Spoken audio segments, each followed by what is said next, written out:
Lo que tú cuentas con Mahfoud Chaban. Lo que tú cuentas. Te apasiona la tecnología y su potencia es sin igual. Anhelas historias que te inspiren y te hagan reflexionar. Entonces lo que tú cuentas con Mahfoud Chaban es el lugar donde mentes curiosas y espíritus aventureros se van a encontrar. Mahfoud Chaban, tu guía en este fascinante andar. En lo que tú cuentas te invita a explorar. Accesibilidad, innovación y mucho, mucho más. Únete a la comunidad, este podcast te cautivará. Hola, ¿cómo estáis? Bienvenidos al podcast Lo que tú cuentas. Hacía un montón que no estaba por aquí, como dije en el último episodio de la semana pasada, y esta vez pues vuelvo con una entrevista muy interesante. Hacía tiempo que llevábamos intentando grabar y bueno, en realidad es un segundo intento y vamos a ver qué tal. Seguro que muy bien. Tenemos a una persona hoy que creo que vais a flipar, como decimos aquí en España. Eh, Os va a sorprender gratamente porque, bueno, explora límites que a lo mejor no se espera que una persona con discapacidad visual pues pueda llegar a explorar, ¿no? Entonces supera límites o realiza acciones que nos sorprenden gratamente y hace que sirvan de ejemplo para otras personas con discapacidad, da igual que sea total, ceguera total o baja visión. Así que bueno, pues os voy a presentar, tenemos aquí a Andrea Herrera. Muy buenas tardes. Hola Mahfoud, ¿cómo estás? Muchas gracias por esa presentación tan potente y muchas gracias también a cada una de las personas que nos van a estar escuchando. La verdad me siento muy contenta de poder estar aquí contigo, como dices, en esta segunda oportunidad, que estoy convencida de que nos va a quedar súper bien. Muchas gracias por aceptar la invitación y venir. Mira, yo para empezar me gustaría saber cómo quieres que te presenten, si como deportista, modelo, activista, cómo te gusta que te presenten toda la vez. Esa última respuesta me gusta. Creo que yo siempre que me presento lo hago mencionando todos los roles, dependiendo del espacio en el que esté, priorizo algunos, pero reconociendo a cada una de las facetas en las que me desenvuelvo y dándole espacio a las nuevas que seguramente están por llegar. Sí, sí, porque es que, vamos, participas en un montón de cosas. Ahora mismo tú, ¿cómo te definirías? O sea, para que los oyentes empiecen a tener una idea, ¿quién es Andrea Herrera? Bueno, voy a hacer la presentación que generalmente hago cuando tengo que grabar algún video o alguna cuestión rápida. Lo que hago es decir lo siguiente. Hola, soy Andrea Herrera, activista social, pole dancer, modelo, locutora para radio y televisión y una mujer ciega. Así es como generalmente me presento yo y son las cosas a las que ahora me dedico. Cuando digo pole dance o pole dancer, pues lo menciono así porque mucha gente conoce más el pole dance, por ejemplo, que si digo pole sport. Pole sport, pues ya es la rama más deportiva del pole dance. Ujú. Entonces, si me preguntas, así es como últimamente me presento.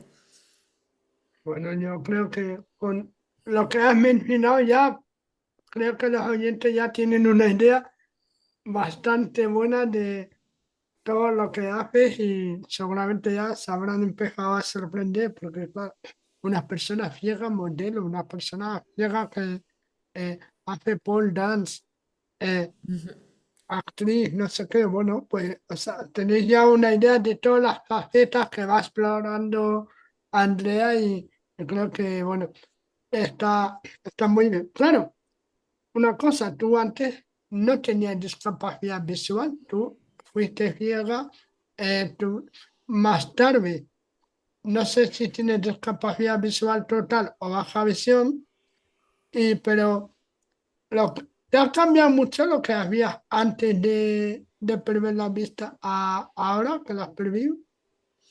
Bueno, yo actualmente soy una mujer ciega, totalmente ciega. Y como tú dices, pues no nací con la ceguera, nací viendo, aunque desde muy pequeña, desde que tenía 18 meses, empecé a usar gafas porque tenía mucha dificultad para desplazarme en la noche o en la oscuridad. Yo era muy traviesa, entonces Mm. empecé a chocarme, a tropezarme y mis papás les pareció que eso era pues como algo particular. Me llevaron al médico y me montaron gafas desde ese instante. Y a los 13 años me diagnosticaron retinitis pigmentosa, que es una enfermedad degenerativa genética Mm. que va, lo que sucede es que va haciendo que en la retina salgan una especie de manchas que van deteriorando la visión de manera gradual y progresiva. Y así pues fue como pasé de usar gafas, teniendo dificultades para ver, a tener baja visión, cada vez menos visión, y luego llegar a ser una mujer ciega. Mm. Pues entonces, mm, lo que hacías antes, Así. claro, Se me olvidó esa eh, pregunta. no, no pasa nada. Eh, ha cambiado mucho lo que hacías antes de tener la vista a luego cuando la has perdido. Digamos, las pasiones que tenías, las actividades que realizabas, mm, cambiaron mucho, tus aficiones. Pues sí, y eso estuvo muy determinado por la ceguera, pero también por la etapa de la vida en la que yo me encontraba cuando recibí el diagnóstico, porque yo estaba en la adolescencia, tenía 13 años. En ese momento sí tenía algunas ideas de lo que yo quería hacer y hacer. Yo quería estudiar medicina y bueno, tener una vida como la que uno convencionalmente ha conocido dentro de los estándares de una vida exitosa, estudiar medicina, quizás viajar, tener una familia. Pero cuando recibí el diagnóstico, pues obviamente todas esas ideas que yo tenía en mi cabeza se cayeron. Yo pensaba Claro, que pues, ya no iba a tener ninguna oportunidad ni de ser eso ni de ser nada. Y en cuanto a aficiones también, ¿sabes? Porque yo en ese momento era una mujer una joven, una niña muy dedicada al estudio de, por ejemplo, pues del colegio, pero no es que fuera muy dedicada, era que era muy sobresaliente, sin necesidad de mucha dedicación, en mm, áreas como matemáticas o física o química.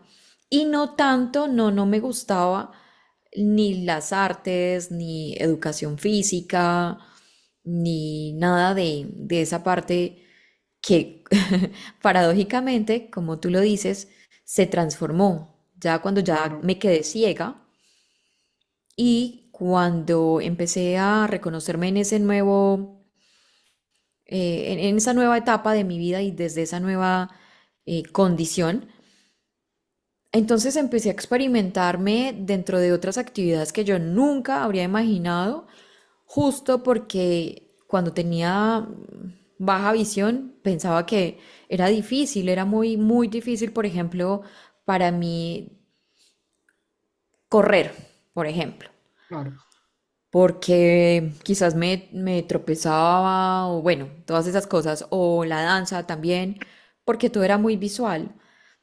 Pero cuando ya me quedé ciega, las empecé a experimentar desde esa nueva situación en mi vida y obviamente con los ajustes y lo que se necesitaba para poder hacerlo.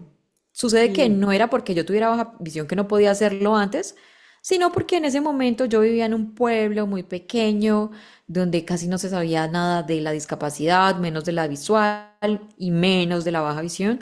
O sea, tú eras una persona que veía o eras ciega y ya. claro, sí, es Entonces no verdad. se daban Suele ajustes. pasar. Exacto. Pero la respuesta ahí concreta es que sí, o sea, cambió muchísimo. O sea, lo que yo nunca me imaginé que pudiera hacer ni hacer, es lo que ahora hago.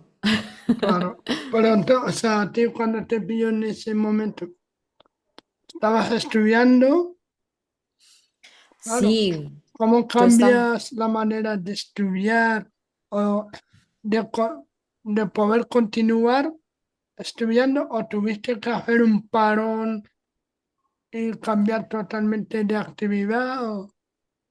No, em, acabo de recordar, Mafud, que eso fue en julio, precisamente cuando yo recibí el diagnóstico.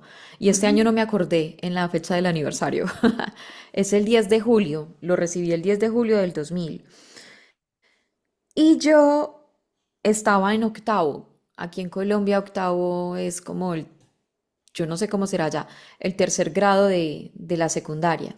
Sí, unos 13 años, ¿no? Por ahí. Ajá. Ujú.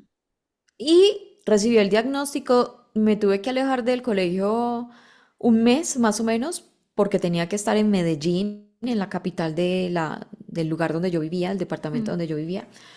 Pero cuando ya me dieron el diagnóstico, cuando ya se supo todos los resultados de los exámenes, volví al pueblo al que yo vivía, que se llama Zaragoza, y allá continué con mi vida.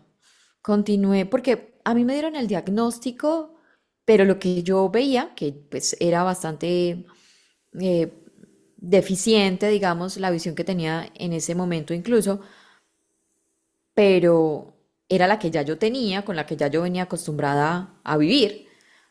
La seguí teniendo por un tiempo, entonces no tuve que retirarme del colegio, pude terminar el colegio, pero cuando terminé el colegio, ahí sí la situación cambió, porque para yo seguir con la formación superior, Ujú. tendría que venirme para Medellín, allá en ese pueblo no había la posibilidad, y yo no me podía venir sola, porque mis papás pues trabajaban allá, eh, nuestro sustento estaba allá, pero yo no podía venirme sin alguien que me acompañara porque es que yo ya no veía para poder desplazarme. Ujú. Así que me tocó quedarme allá y ahí ese momento fue crítico, crítico emocionalmente hablando. Tuve que esperar como 3 o 4 años a que mi hermana menor terminara el colegio y nos viniéramos las dos juntas. Entonces, cuando llegué a la universidad, sí, sí hubo mucha diferencia frente a cómo yo estudiaba en el colegio a cómo lo tuve que empezar a hacer en la universidad.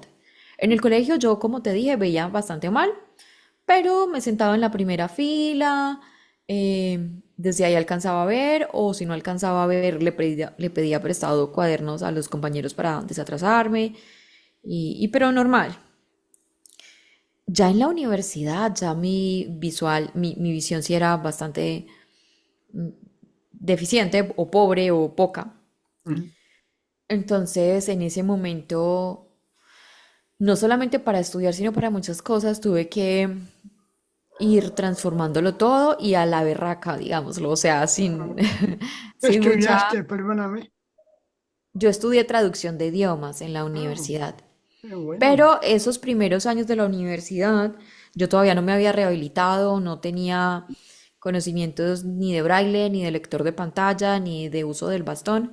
Entonces mi hermanita me estuvo acompañando como los 2 primeros semestres, todo el tiempo hasta dentro de las clases para ya tomar las notas. Fue difícil, fue complejo, fue una Claro. época bastante desafiante para ella también porque tuvo que dejar su vida en pausa durante un tiempo y yo acomodarme a esa realidad, a explicarle a los profesores que es que yo no veo lo suficiente para ver el tablero, pero hay algunas cosas que sí alcanzo a ver. Eso es complejo, tú lo sabes, me imagino. Sí. La baja visión es muy mal entendida y ese malentendimiento de la baja visión genera en muchas ocasiones, y yo espero que eso esté transformándose, muchas frustraciones. Entonces, pues yo las experimenté. Claro, es que dentro de la baja visión, o sea, digamos que la parte más olvidada dentro de la discapacidad visual, pero es que encima dentro de la baja visión hay muchísima variedad. Ajá. Claro, están Eso los es que todo un tienen espectro. ceguera a cierto color, ceguera por distancia, ceguera por no sé qué. Entonces, buf, hay muchas variaciones y cada una impacta de una u otra manera. Si el entorno no conoce realmente las necesidades exactas, pues cuesta. Ujú. Absolutamente. Tienes toda Bueno, la razón. pero esa discapacidad visual a ti no te ha impedido. estudiar, hacer todo ese esfuerzo que tu familia, tu hermana y tú misma habéis hecho para poder terminar los estudios y moverte, ¿no? También luego incluso viajar. Sí, sí, sí, completamente. La discapacidad no me ha impedido hacer las cosas que quiero. De hecho, pienso que me ha motivado, me ha impulsado. Yo cuando supe que me iba a quedar ciega, obviamente me afectó mucho, mucho, mucho, pero un día, cuando tenía por ahí 17 o 18 años, me acuerdo que estaba sentada en el baño pensando, y en esos momentos de ajá, esos ajá moments que llaman en el baño, yo dije, ok, no, si yo soy una mujer ciega y eso no lo puedo cambiar, está bien, pero yo lo que sí puedo cambiar es la concepción de la mujer ciega que pueden tener los otros sobre mí. Yo voy a decidir qué mujer ciega voy a ser y voy a trabajar para convertirme en la mujer ciega que yo decida, no la que se me imponga según los estereotipos. Y bueno, obviamente no lo dije con esas palabras, pero sí fue lo que pensé y lo que me determiné a realizar. Y en ese proceso, pues obviamente que fue complejo también, me fui dando cuenta de que la discapacidad, la ceguera, como tal, no me iba a impedir cosas. Obviamente se iban a presentar muchos desafíos, pero que también esa misma situación me iba a permitir conocer y aprender muchas cosas. Eso lo fui descubriendo con el camino, pues eso no fue que, Claro. ay, como que de una vez lo supe. Claro. Pero sí, como tú dices, cuando estaba en la universidad, en cuarto semestre, entonces me decidí a presentarme a un programa de intercambio con Erasmus Mundus. En ese momento había un programa para que estudiantes de Latinoamérica se fueran para Europa, a alguno de los países que estaban ahí en la lista de opciones, y entre esas estaba Suecia, y me acuerdo que yo decidí que a Suecia era que me iba. Allí Y fui yo también, sí, wow, ¿dónde estuviste? en Umea, Umeo, Ok. al Yo, es- norte, a yo también 700 estudié al kilómetros norte. antes de Estocolmo, muy frío, Yo estuve en Malmö. Malmo al sur. Ujú. Sí, y mira que fue súper chistoso porque yo no iba todavía sola a ningún lado. O sea, mi hermana todavía me acompañaba a la universidad, pero cuando yo me enteré de esas becas, yo dije, no, yo me voy. Convencidísima, yo nunca me había montado en un avión más de 30 minutos y no iba sola ni a la esquina. Y bueno, decidí presentarme a las becas, casi no lo logro porque cuando empecé todo el proceso ya estaba a punto de cerrarse, pero afortunadamente conté con todo lo que se necesitaba para poder terminar la aplicación. Me presenté y gané la beca y me fui para Suecia 6 meses.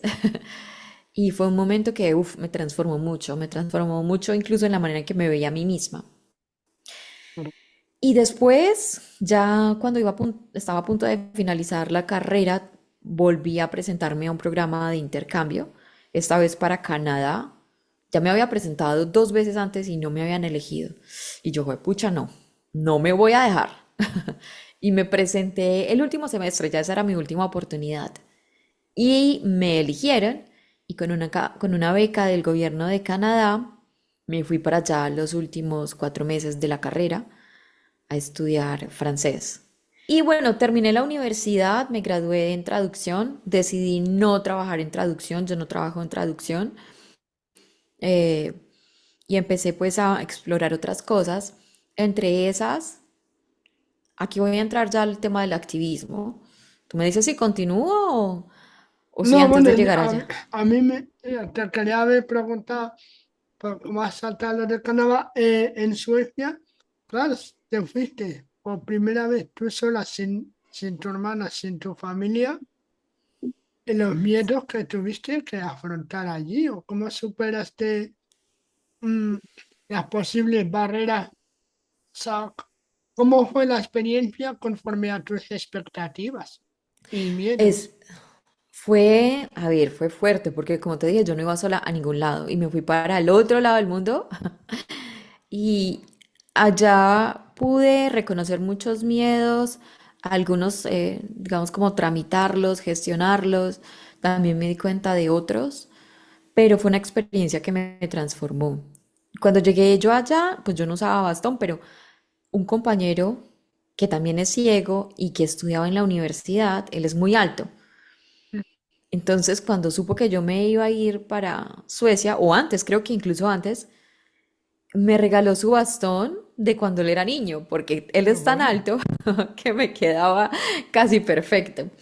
Y me fui para Suecia con su bastón, que ahora era mío, y allá realmente, después de haber luchado tanto para no usarlo, de sentir tanto desprecio por él, de sentirme incómoda de solo pensar en usarlo, pues allá lo empecé a usar y me sentí bien, me sentí cómoda. ¿Sabes? Porque allá nadie tenía una idea de Andrea, nadie conocía a una Andrea, era la Andrea que llegaba y listo. Entonces esa identidad fue fácil de incorporarla en esa nueva experiencia y de yo misma aceptarla.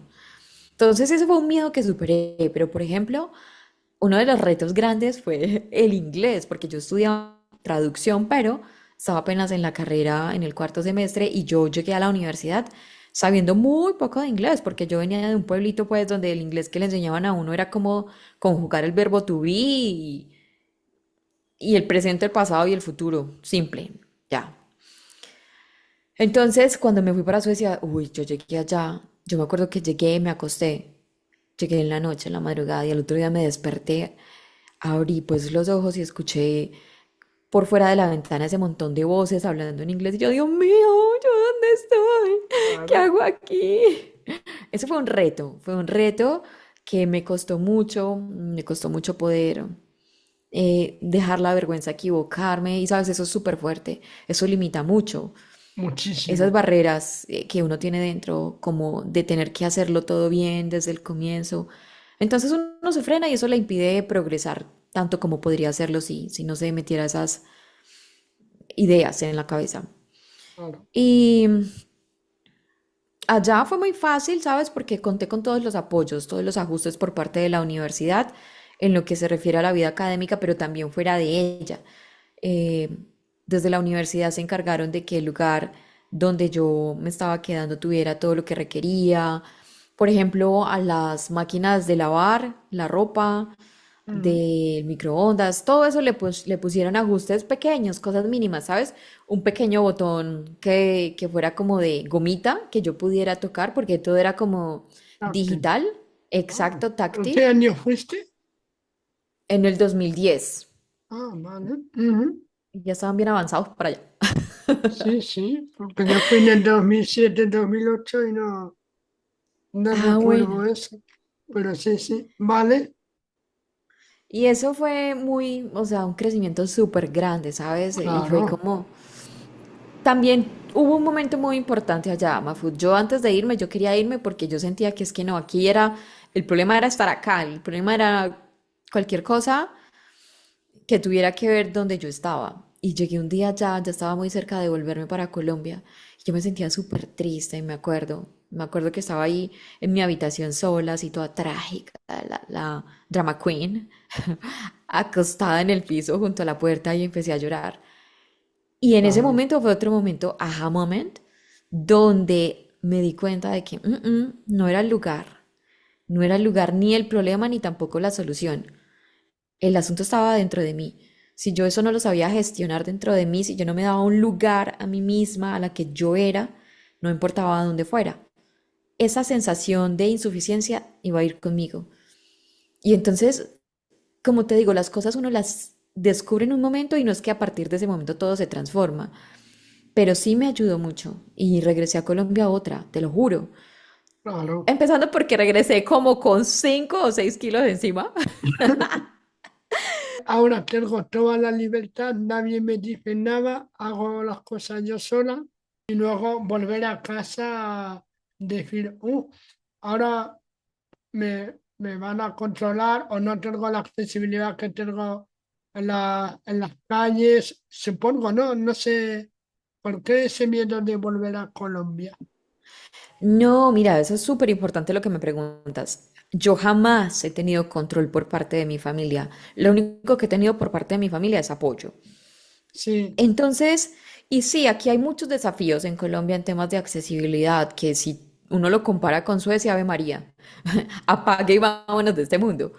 Pero no era eso tampoco, porque uno también se va acostumbrando a su realidad.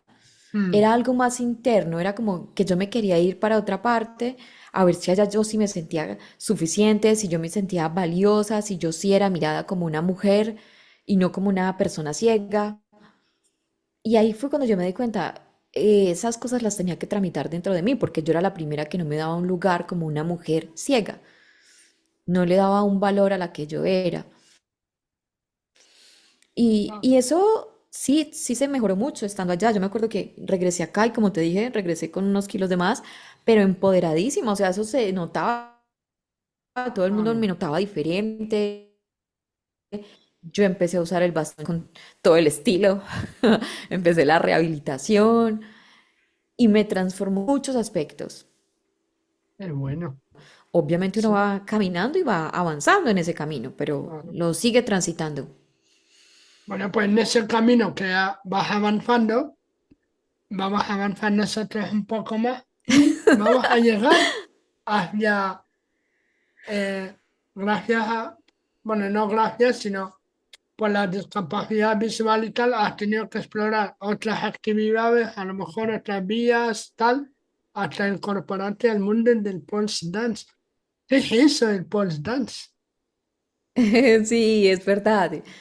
Pues mira, el pole dance es una disciplina, una actividad artística y también deportiva que consiste en realizar acrobacias, danzas también y coreografías alrededor de un tubo que es un tubo vertical que está sujeto del techo al piso en la mayoría de casos. Ujú. Eh, Esto lo podemos de pronto referenciar un poco con lo que, sí, eso, con lo que muchos conocen como baile en el tubo. Ujú. Entonces, eso es lo que es el pole dance.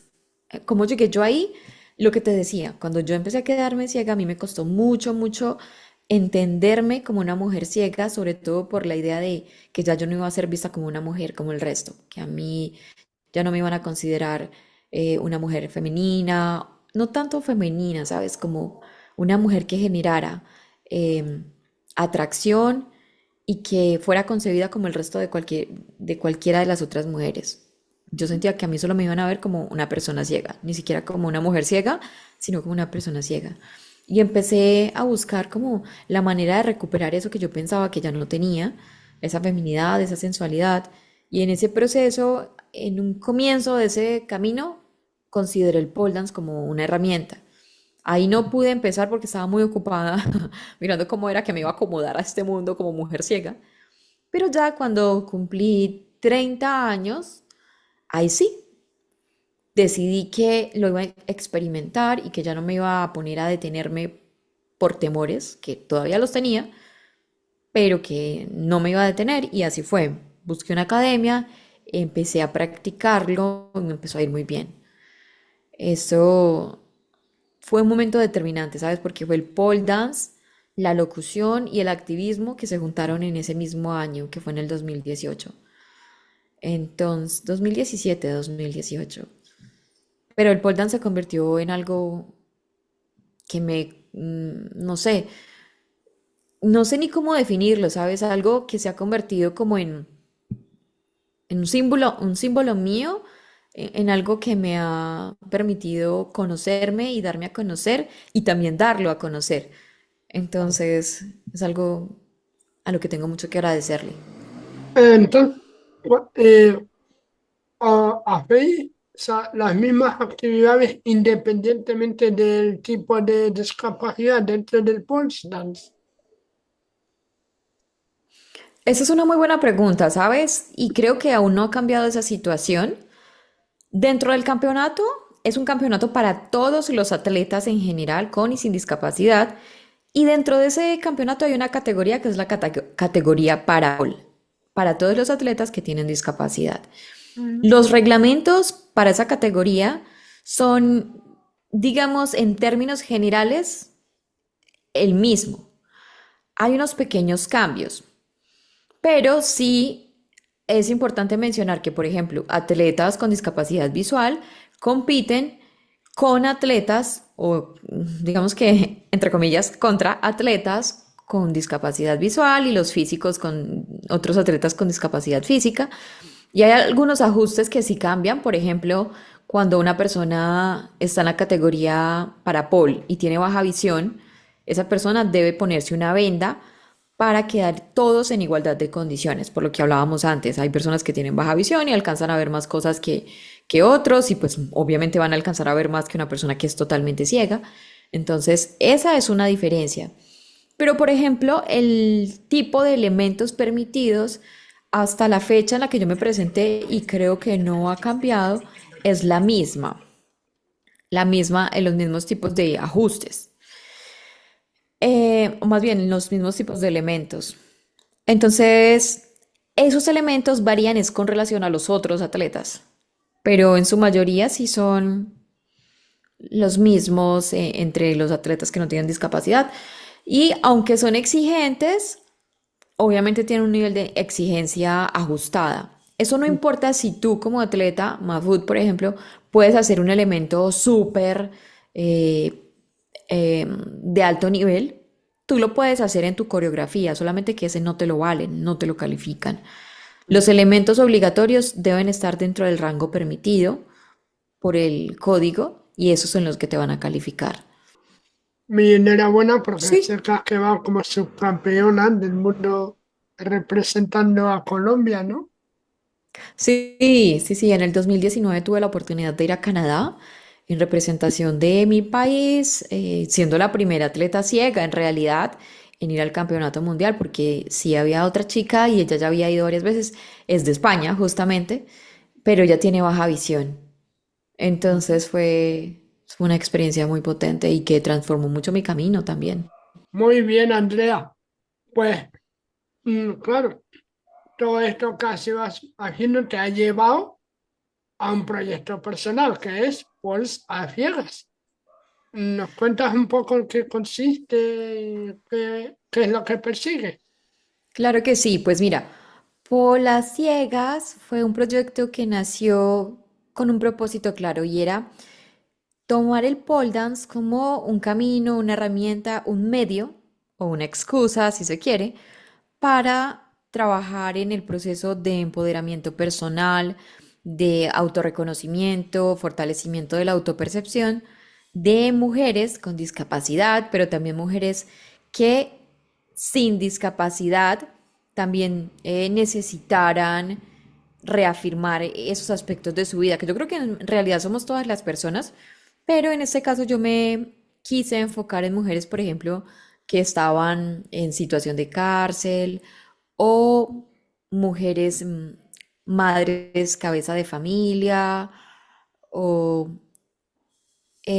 mujeres también en situación de calle, todas estas mujeres que pertenecen a grupos que históricamente han sido estigmatizados de una u otra forma, para que en el polo encontraran un camino para poder verse a sí mismas y dejar de estar eh, viendo lo que la sociedad les decía sobre ellas mismas para poder abrir los ojos a lo que ellas realmente son.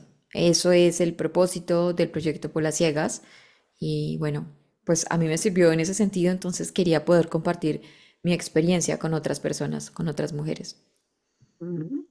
Y, o sea, y ahora, ¿cómo va funcionando el proyecto? ¿Lleva mucho tiempo? ¿Tenéis apoyo externo? ¿Cómo va funcionando? No, el proyecto, pues aunque sí se buscó la manera de que tuviera algunos apoyos externos, digamos que no se logró de la manera en que se hubiese querido para ese entonces. En ese Ujú. momentico está un poco en pausa porque en este instante estoy muy, muy, muy absorbida positivamente por otras actividades en las que estoy, entonces lo tuve que poner un poco en pausa, pero siempre Vale, con ese deseo de retomarlo y poder continuar, pues muy bien. contribuyendo y aprendiendo de esas experiencias. Ah, y una pregunta, después del pole dance, y claro, sales ahí, bailando, bueno, haciendo la coreografía, perdón, sobre el tubo y todo. ¿Eso es lo que ha hecho después que quisiera ser modelo? Porque vamos a pasar a la siguiente disciplina de las tantísimas que haces. Eh, Pues mira, ¿Te ha llevado a eso, a querer ser luego modelo? bueno, a querer ser modelo yo creo que lo quería hacer desde que era pequeña. Yo me acuerdo que cuando estaba chiquita, con mi hermana y algunas amiguitas jugábamos a reinados. Mm. Pero cuando yo pues me quedé ciega o supe que me iba a quedar ciega, pues por Dios, o sea, yo qué iba a creer que iba a poder hacer algo así. La belleza no estaba representada nunca en la televisión o en los medios de comunicación por cuerpos que no responden. Y pues yo, como te dije, tenía un asunto personal con mi autopercepción muy, muy fuerte que necesitaba fortalecer. Entonces, pues, pasé del camino corto. No, yo no pensaba que eso lo pudiera hacer, pero cuando empecé a practicar pole, obviamente cuando gané el campeonato nacional, eso fue algo que desplegó mucha atención de los medios sobre mí porque era algo súper disruptivo, o sea, el pole dance de por sí es algo disruptivo, y más una mujer ciega haciéndolo y campeona nacional y ya luego mundial, subcampeona mundial, entonces, claro, eso llamó mucho los medios y esos medios se interesaron en mi historia y entre esas experiencias que surgieron a partir de eso estuvo lo de empezar a modelar. Y eso fue una experiencia que pues me ha significado mucho, me ha ayudado mucho también a reafirmarme, digamos, en mi autopercepción, pero también reafirmar mi autovalidación indistintamente de lo que esté afuera es lo que me ha permitido trabajar en lo del modelaje. Es como si fuera un círculo virtuoso, digámoslo. Se Ujú. alimenta una cosa de la otra. Y ha sido algo muy importante y algo que, si te digo la verdad, Mafud, es algo en lo que yo quisiera poder desarrollarme mucho, mucho más y a mayor escala. Porque yo creo que es importante. A ver, si hablo en representación de un colectivo, creo que es muy importante que las mujeres con discapacidad estén en esos escenarios, en todos, no solamente en las plataformas o en las pasarelas donde el tema es la inclusión, no. Inclusión real para mí es que estén en todos los escenarios sin que eso se tenga que señalar como un acto de inclusión. Y eso lo quiero yo hablando desde mi perspectiva de activista y de trabajo colectivo. Pero ya a nivel personal también es un sueño. Yo también quiero estar en esos escenarios, yo también quiero poder estar ahí para mí, por mí y para y por las mujeres que pues están a los lados y que vienen detrás. Pero sí, es un sueño que yo tengo. O sea, yo he trabajado en modelaje, lo he disfrutado, pero yo quiero estar en las grandes pasarelas o en las grandes campañas publicitarias, frente a los lentes de grandes fotógrafos.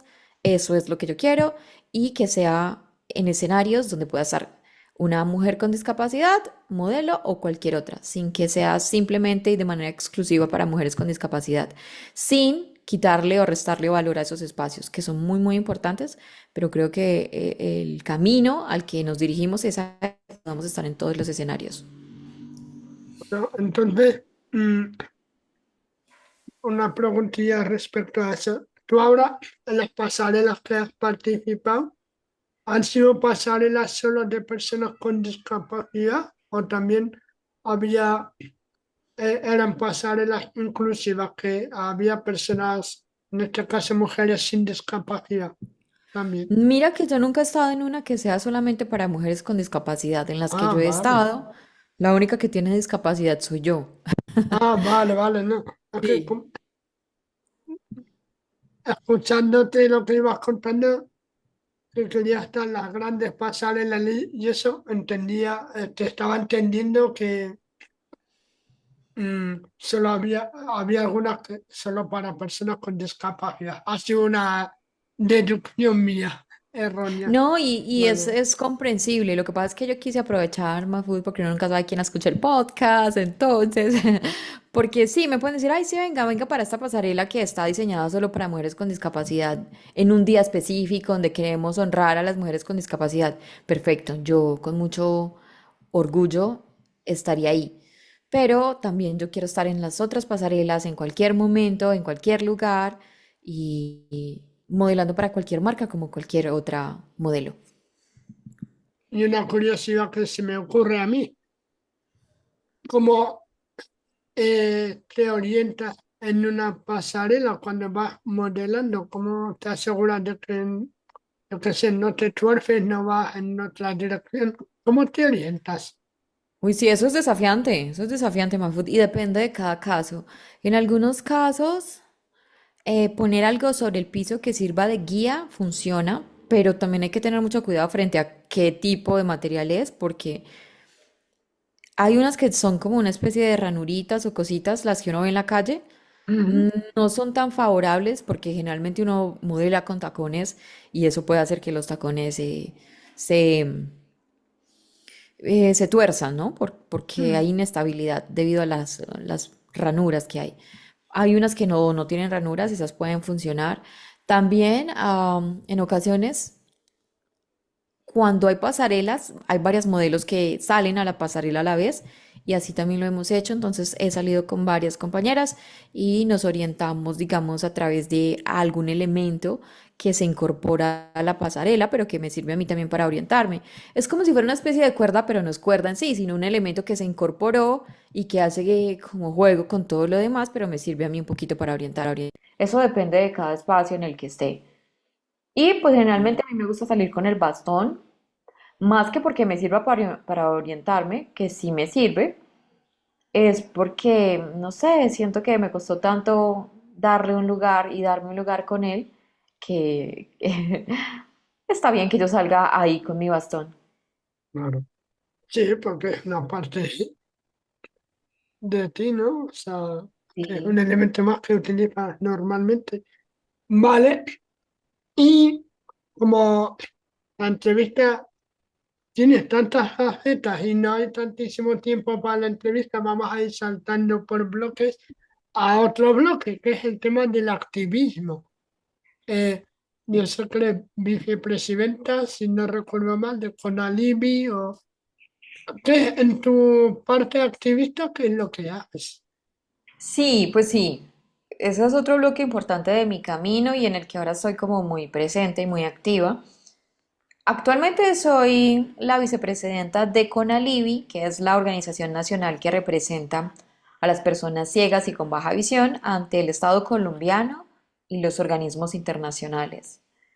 Desde esta posición y desde la organización estamos actualmente desarrollando un proyecto que tiene el propósito de contribuir al fortalecimiento de mujeres con discapacidad, que además enfrentan otras interseccionalidades como ser indígenas, afrodescendientes, migrantes, víctimas del conflicto o mujeres rurales. Y este proyecto lo desarrollamos precisamente con financiación de la Agencia Española de Cooperación y Desarrollo y de la Fundación 11 para América Latina, de FOAL. Ya Oh, qué estamos bueno. próximos a cerrarlo, pero antes de llegar aquí, yo comencé en el 2018 en una escuela de liderazgo a la que me invitaron para personas con discapacidad que se formarían para luego contribuir al empoderamiento de víctimas de conflicto con discapacidad. A mí me invitaron y yo como, ay no, qué pereza, yo no quiero ir para allá. Pero como me invitó una amiga a la que le tengo mucho aprecio, entonces decidí ir y eso transformó mi camino. Eso fue con la Agencia de Cooperación Internacional del Japón y justo mientras estaba en esa escuela tuve la oportunidad también de ir a Japón durante un mes a formarme en todo el tema de liderazgo y discapacidad gracias a una beca que me dio la Agencia de Cooperación Internacional del Japón. Luego continué trabajando con JICA, que es la Agencia de Cooperación Internacional del Japón, y la Unidad para las Víctimas en Colombia, formando a víctimas del conflicto en una técnica específica que se llama Consejería entre Pares, que es una técnica de apoyo emocional muy utilizada para el fortalecimiento y el empoderamiento de las personas con discapacidad, pero también de otros grupos poblacionales. Y he trabajado mucho en el tema de eso, de fortalecimiento, de empoderamiento y en el tema de liderazgo de mujeres. Hace justamente como 2 semanas regresé de Estados Unidos, que obtuve una beca para estar allá durante 3 semanas en Eugene, Oregon, en un proceso de formación para mujeres líderes, también con discapacidad, 20 mujeres elegidas dentro de 400 mujeres de todo el mundo, todas con discapacidad, y fue un proceso que de verdad siento que me fortaleció muchísimo. Y ahí voy, en ese camino voy. No sé hasta dónde me vaya a llevar, ni hasta, como en ninguno de los demás, para serte sincera, pero voy muy comprometida y con gusto para poder seguir creciendo yo y contribuir al fortalecimiento y al crecimiento de otras personas también.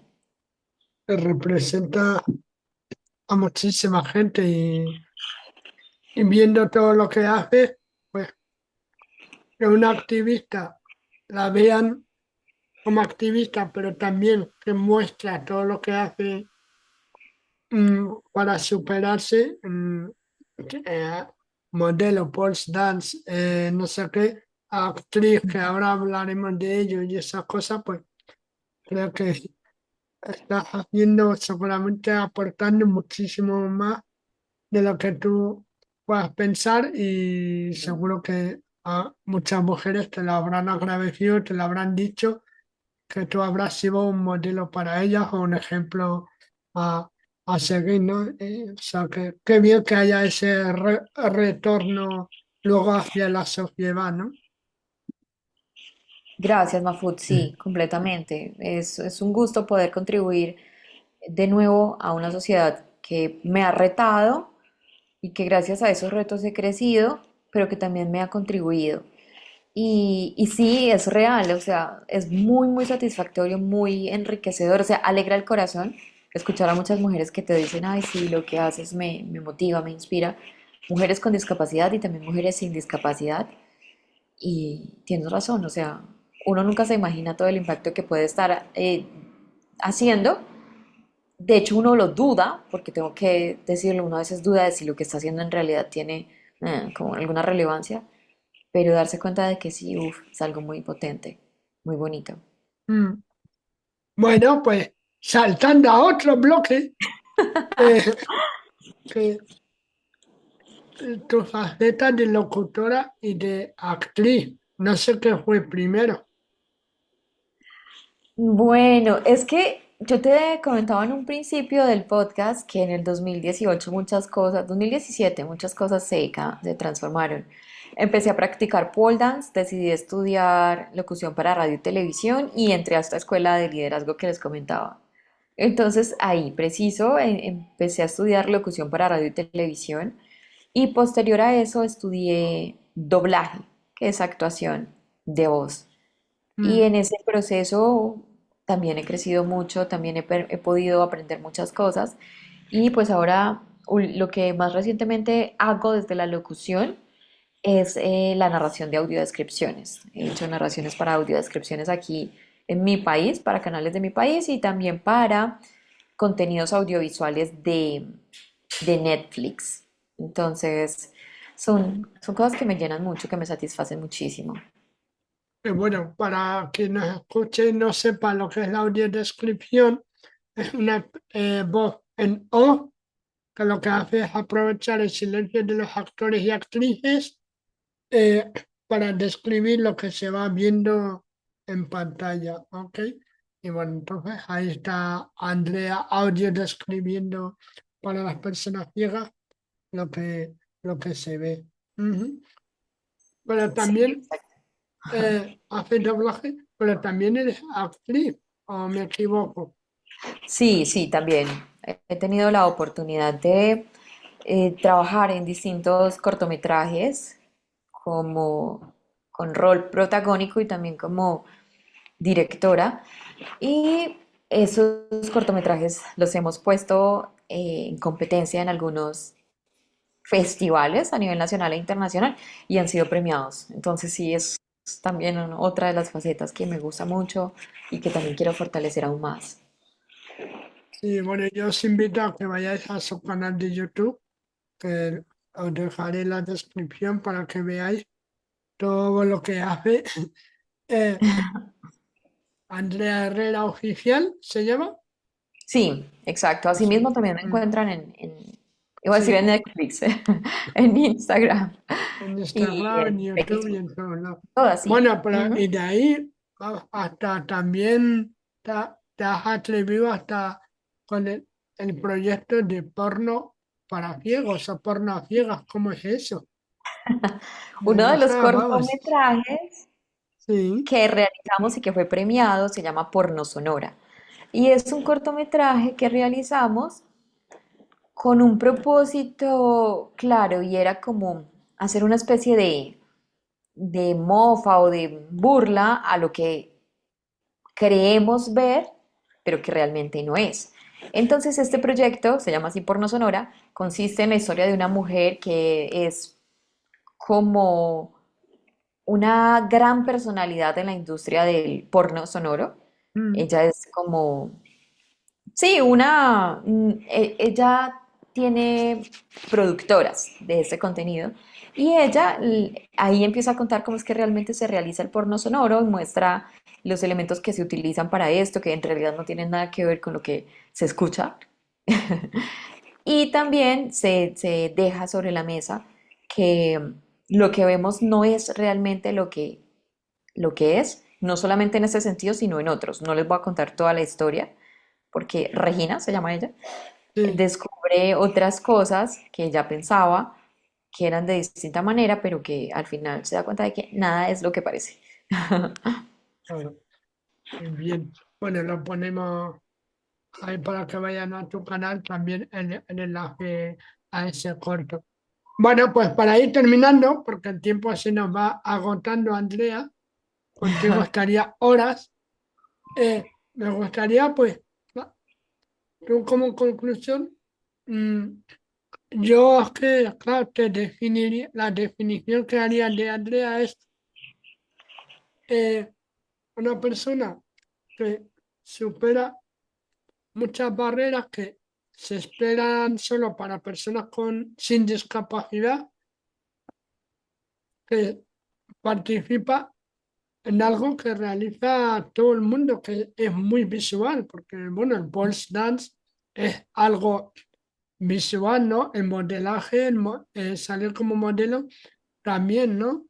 Eh, Me atrevería a decir hasta, pues, bueno, en este caso porque hace doblaje, pero lo del porno, lo de haces cosas que en principio son para público viviente y se espera que las haga personas viventes. Entonces me encanta que haya personas como tú que digan, no, yo también soy una parte más de la sociedad y quiero participar de esas cosas, de esas actividades, ¿no? O sea, me parece una cosa fantástica. Gracias, Mafud. Sí, o sea, es muy bonito escuchar cuando otras personas te definen de acuerdo a lo que conocen de ti. Y es muy bonito escuchar definiciones como las que tú das. La verdad te lo agradezco un montón. Bueno, y luego, pues el tema del empoderamiento de la mujer, todo lo que haces por ellas y eso, pues la verdad que me parece que está muy bien. Bueno, no sé si quieres, me he dejado alguna pregunta, quieres que decir algo para ir terminando que no te haya preguntado o que te parezca interesante que la audiencia conozca. Mafud, yo creo que hemos abordado lo que hasta este punto podría ser, digamos, relevante. Lo que sí quiero es como dejarle una invitación a todas las personas que nos escuchan, a que obviamente nos sigan escuchando, a ti dentro de todo el contenido que tienes y a mí también en Andrea Herrera Oficial, y también que se pregunten ellos, así tengan o no discapacidad, qué cosas piensan que no pueden hacer, qué cosas se les han dicho que no están disponibles para ellos, y que analicen si realmente esa es una creencia que tiene la sociedad, es una creencia que tenemos o que tienen ellos mismos y que se pregunten qué pasa si lo intentan. Eso es súper importante. Me encanta esa última frase. ¿Qué pasa si lo intentas? Eso, la verdad que primero está intentando y luego ya se ve si lo puedes hacer o no, porque a veces depende solamente de la Exacto. discapacidad, sino de otros aspectos que a los demás también les pasa. Que sin tener discapacidad a lo mejor tienen otras limitaciones que les impiden hacer esa actividad que realmente quieren, ¿no? O sea que está muy bien. Oye, pues muchísimas gracias, Andrea, por venir al podcast, a lo que tú cuentas. Y bueno, espero que aumente tus suscriptores en YouTube, en Instagram, tus visualizaciones y que sigas siendo un ejemplo para todas las personas con discapacidad y en especial en este caso para las mujeres, tanto con como sin discapacidad. Muchas Gracias, gracias. Majo. Gracias también a ti, gracias por el espacio y gracias a las personas que nos escuchan. Un abrazo muy fuerte, Andrea. Un abrazo. Y a vosotros os sigo escuchando, viendo los comentarios en YouTube, en Spotify, en donde queráis. Y nada, nos vemos en la próxima ocasión. Hasta luego. Si te ha gustado este episodio, dale a me gusta. Y si también quieres, déjanos un comentario. Así nos ayudarás a que llegue a más personas. Escucha este podcast en Spotify, Apple Podcasts, YouTube e iVoox. Si te apetece, puedes enviarnos un email a la siguiente dirección: loquetucuentas@gmail.com. Si prefieres usar Twitter, menciónanos como @loquetucuentas. Muchas gracias por llegar hasta aquí y hasta el próximo episodio.